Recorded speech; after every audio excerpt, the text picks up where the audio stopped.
Good evening. നമ്മളിന്ന് discuss ചെയ്യാൻ പോകുന്ന topic administrative setup of cooperative department in Kerala.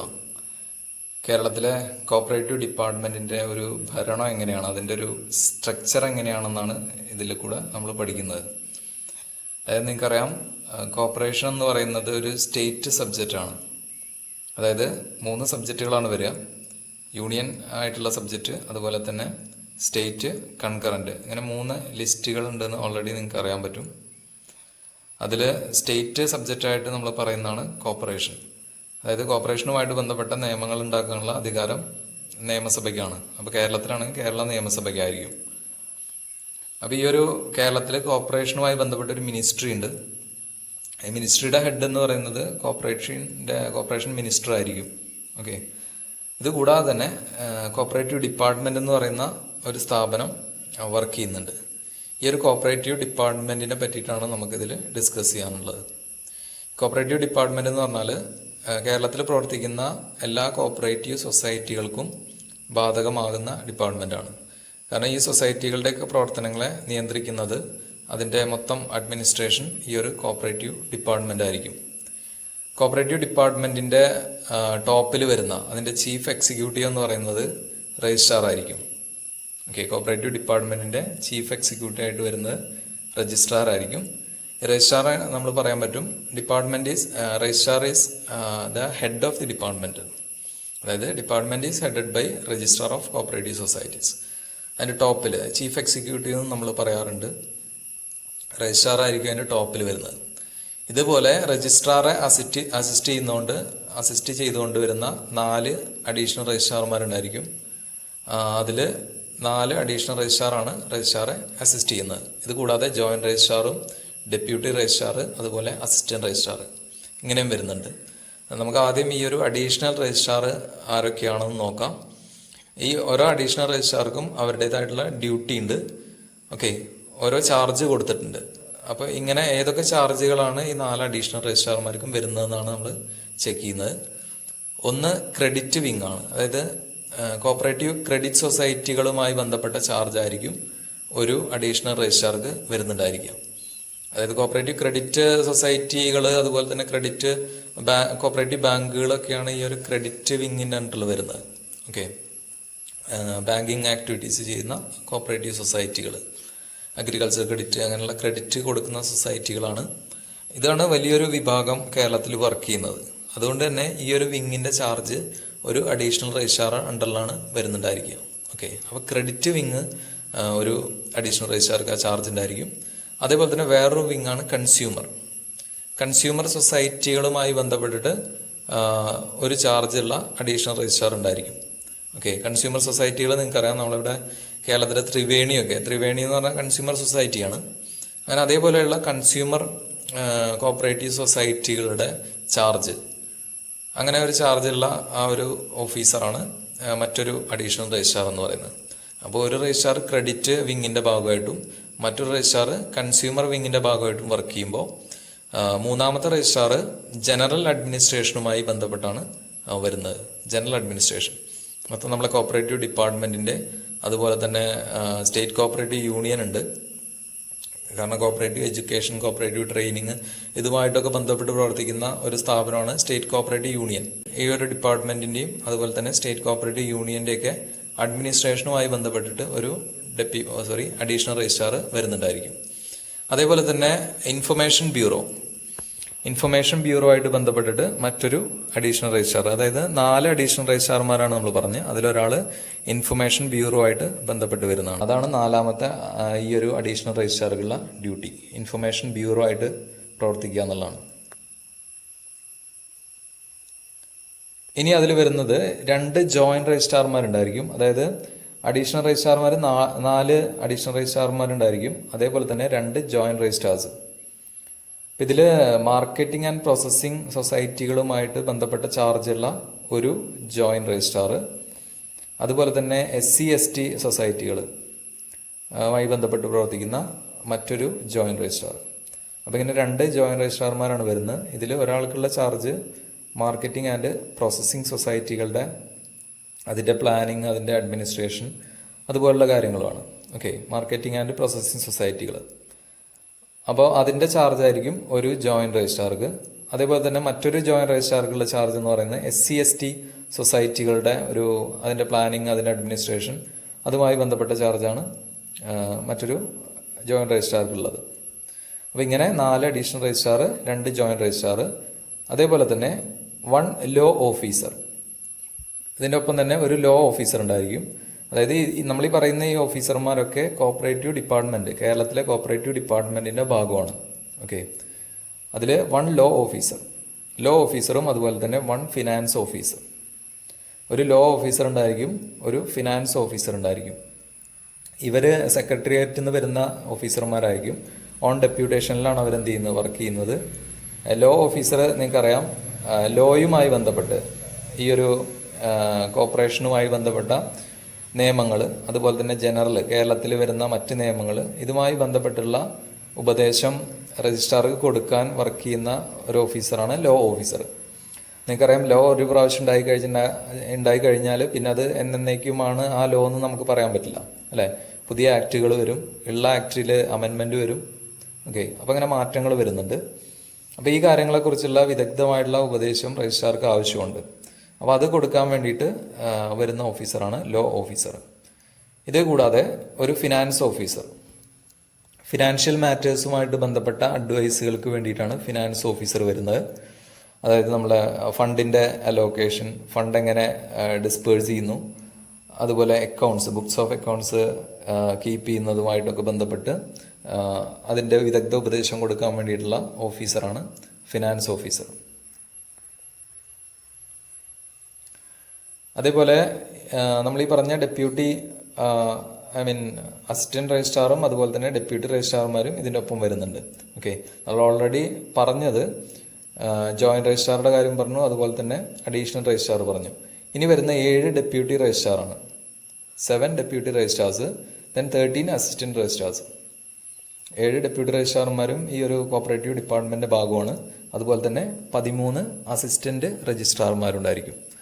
ഇവരുടെ ഡ്യൂട്ടി സ്പെസിഫിക് ആയിട്ട് പറയുന്നില്ല, പക്ഷേ ഇവർക്ക് എല്ലാവർക്കും എന്ത് ചെയ്യും, അവരുടേതായിട്ടുള്ള ഡ്യൂട്ടി വരും. അതെങ്ങനെയാണെന്ന് വെച്ചാൽ നമ്മളെ കേരളത്തിൽ കോപ്പറേറ്റീവ് ഡിപ്പാർട്ട്മെൻറ്റ് എന്ന് പറയുന്നത് ഒരു ഭാഗം രജിസ്ട്രേഷനുമായി ബന്ധപ്പെട്ടിട്ട് പ്രവർത്തിക്കുന്നതാണ്. ഓക്കെ, അതേപോലെ തന്നെ ഒരു ഭാഗം ഓഡിറ്റിങ്ങുമായി ബന്ധപ്പെട്ട് പ്രവർത്തിക്കുന്നതാണ്. അപ്പോൾ ഈ രജിസ്ട്രേഷനുമായിട്ട് ബന്ധപ്പെട്ട് പ്രവർത്തിക്കുന്ന ആ ഒരു ഡിപ്പാർട്ട്മെൻറ്റിൻ്റെ ഭാഗത്തെ അസിസ്റ്റ് ചെയ്യുന്നതിന് വേണ്ടിയിട്ടും, അതുപോലെ ഓഡിറ്റിങ്ങുമായി ബന്ധപ്പെട്ട് പ്രവർത്തിക്കുന്ന വിങ്ങിനെ അസിസ്റ്റ് ചെയ്യുന്നതിന് വേണ്ടിയിട്ടുമാണ് ഈ ഒരു ഡെപ്യൂട്ടി രജിസ്ട്രാർമാരും അതുപോലെ തന്നെ അസിസ്റ്റന്റ് രജിസ്ട്രാർമാരും വരുന്നത്. ഇതുകൂടാതെ ഒരു research officer, economics and statistics ഡിപ്പാർട്ട്മെൻറ്റിൻ്റെ ഭാഗമായിട്ട് ഒരു റിസർച്ച് ഓഫീസർ ഉണ്ടായിരിക്കും ഈ ഒരു ഡിപ്പാർട്ട്മെൻറ്റിൽ. അതായത് നമ്മൾ പറയുന്നത് കോപ്പറേറ്റീവ് ഡിപ്പാർട്ട്മെൻറ്റിലേക്ക് ഈ ഒരു എക്കണോമിക്സ് ആൻഡ് സ്റ്റാറ്റിസ്റ്റിക്സ് ഡിപ്പാർട്ട്മെൻറ്റിൽ നിന്ന് ഒരു ഓഫീസർ വരുന്നുണ്ടായിരിക്കും. ഓക്കെ, ആ ഒരു ഓഫീസറെയാണ് നമ്മൾ റിസർച്ച് ഓഫീസർ എന്ന് പറയാം. ഇങ്ങനെ ഒരു റിസർച്ച് ഓഫീസറും കൂടി അടങ്ങുന്നതാണ് കോപ്പറേറ്റീവ് ഡിപ്പാർട്ട്മെൻറ്റ്. അതുപോലെ തന്നെ 1 editor come press relation officer. ഈ ഒരു ഓഫീസറുടെ ചാർജ് എന്ന് പറയുന്നത് ഇൻഫർമേഷൻ, അതായത് നമ്മൾ നേരത്തെ അഡീഷണൽ രജിസ്ട്രാർ കാര്യം പറഞ്ഞു, ഒരാൾക്ക് ഇൻഫർമേഷൻ ബ്യൂറോൻ്റെ ചാർജാണ്. അതേപോലെ തന്നെ ഈ വിവരങ്ങൾ, ഈ കിട്ടുന്ന ഇൻഫർമേഷൻ പബ്ലിക്കിന് എത്തിക്കാൻ, അതേപോലെ ഡിപ്പാർട്ട്മെൻറ്റിൻ്റെ പ്രവർത്തനങ്ങളെ കുറിച്ചിട്ട് പബ്ലിക്കിനെ അറിയിക്കാൻ വേണ്ടിയിട്ട് പ്രസ്സുമായിട്ട്, പത്രമാധ്യമങ്ങളുമായി ബന്ധപ്പെട്ട് പ്രവർത്തിക്കുന്ന ഒരു ഓഫീസറായിരിക്കും ഈ editor come press relation officer എന്ന് പറയുന്നത്. ഓക്കെ, അതായത് കോപ്പറേറ്റീവ് ഡിപ്പാർട്ട്മെൻറ്റിൻ്റെ അതേപോലെ കോപ്പറേറ്റീവ് മിനിസ്ട്രിയുടെയൊക്കെ ഇൻഫർമേഷൻ പബ്ലിക്കുമായി ബന്ധപ്പെട്ടിട്ട് പബ്ലിക്കിനെ അറിയിക്കുക എന്നുള്ള ഡ്യൂട്ടിയാണ് ഈ ഒരു ഓഫീസർക്ക് ഉണ്ടായിരിക്കുന്നത്. ഓക്കെ, അതേപോലെ തന്നെ നമ്മൾ ഓൾറെഡി ഡിസ്കസ് ചെയ്തൊരു കാര്യമാണ്, കോപ്പറേറ്റീവ് ഡിപ്പാർട്ട്മെൻറ്റിൻ്റെ ഒരു പബ്ലിക്കേഷൻ ഉണ്ട്, സഹകരണ വീതി എന്ന് പറഞ്ഞിട്ടൊരു പബ്ലിക്കേഷൻ ഉണ്ട്.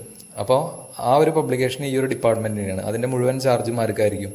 നമ്മൾ ഈ പറഞ്ഞ എഡിറ്റർ കം പ്രസ് റിലേഷൻ ഓഫീസർക്കായിരിക്കും. കൂടാതെ ഒരു PA ഉണ്ടായിരിക്കും, ഈ ഒരു രജിസ്ട്രാറെ അസിസ്റ്റ് ചെയ്യാൻ വേണ്ടിയിട്ടൊരു PA ഉണ്ടായിരിക്കും.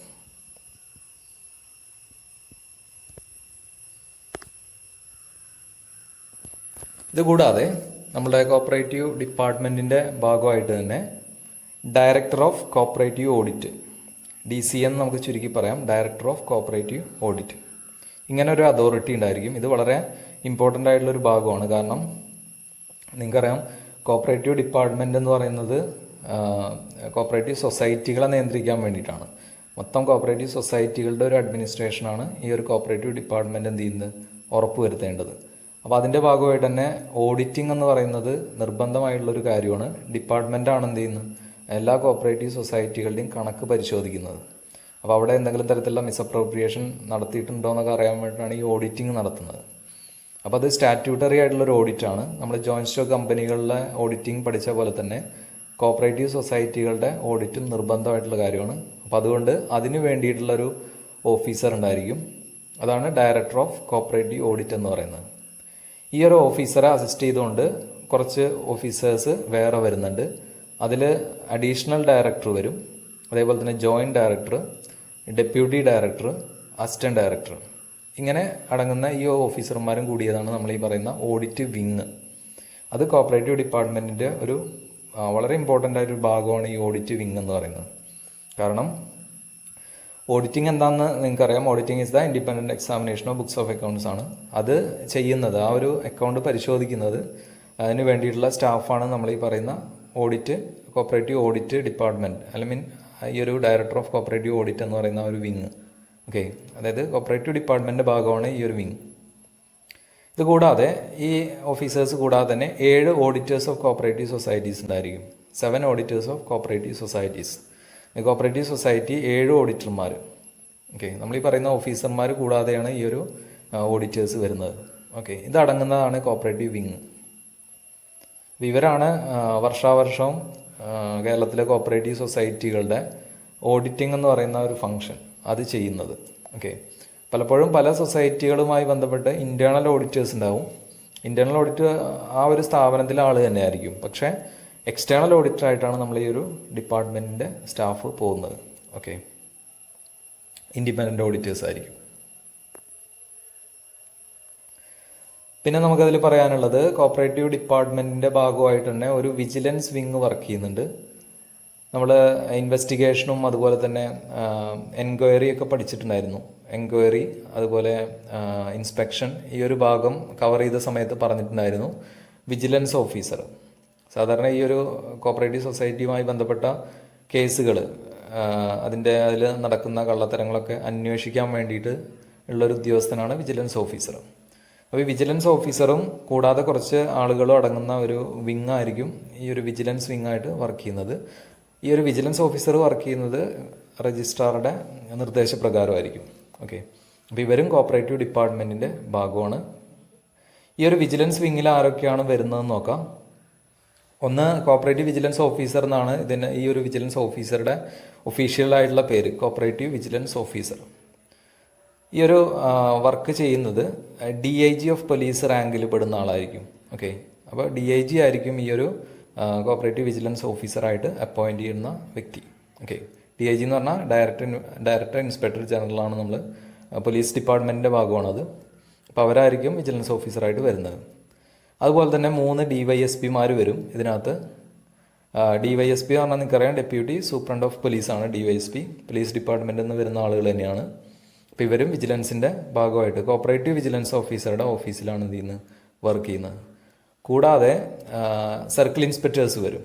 3 സർക്കിൾ ഇൻസ്പെക്ടേഴ്സും പിന്നെ പോലീസ് കോൺസ്റ്റബിളും അടങ്ങുന്നതാണ് ഈ ഒരു വിങ് എന്ന് പറയുന്നത്. ഓക്കെ, അപ്പോൾ അതിൻ്റെ ഹെഡ് എന്ന് പറയുന്നത് DIG ഓഫ് പോലീസ് ആയിരിക്കും. കൂടാതെ 3 DYSPs, ദെൻ സർക്കിൾ ഇൻസ്പെക്ടേഴ്സ്.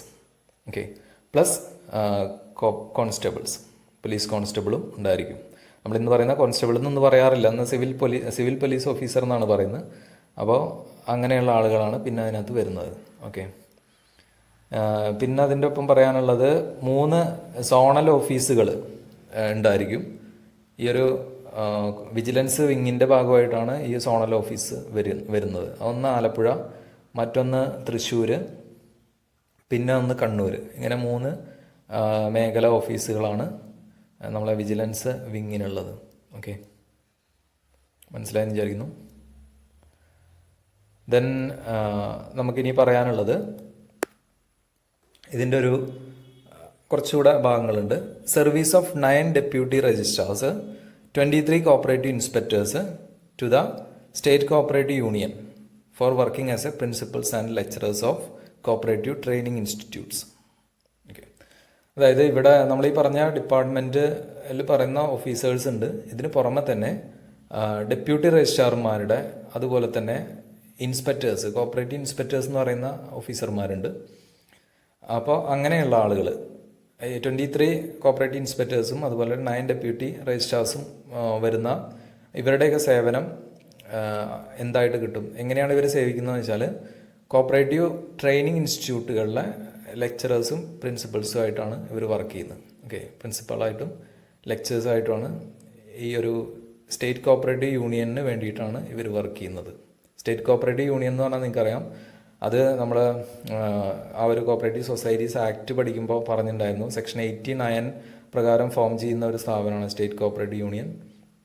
ഇവരുടെ റെസ്പോൺസിബിലിറ്റി, ഈ ഒരു യൂണിയൻ പ്രവർത്തിക്കുന്നത് കോപ്പറേറ്റീവ് എഡ്യൂക്കേഷൻ, കോപ്പറേറ്റീവ് ട്രെയിനിങ് ഇതുമായി ബന്ധപ്പെട്ടാണ്. അപ്പോൾ ഈ ഒരു കാര്യം ചെയ്യാൻ വേണ്ടിയിട്ട് അവിടെ ട്രെയിനേഴ്സായിട്ടും ഒക്കെ വരുന്നത് ഈ കോപ്പറേറ്റീവ് ഇൻസ്പെക്ടേഴ്സാണ്. ഓക്കെ, അപ്പോൾ ഇവരുടെയും കൂടി സേവനം അതിൻ്റെ ഒപ്പം ലഭ്യമാവുന്ന അർത്ഥം. അപ്പോൾ ഇതാണ് നമ്മളെ ഇന്നത്തെ ഈ ഒരു ഭാഗം.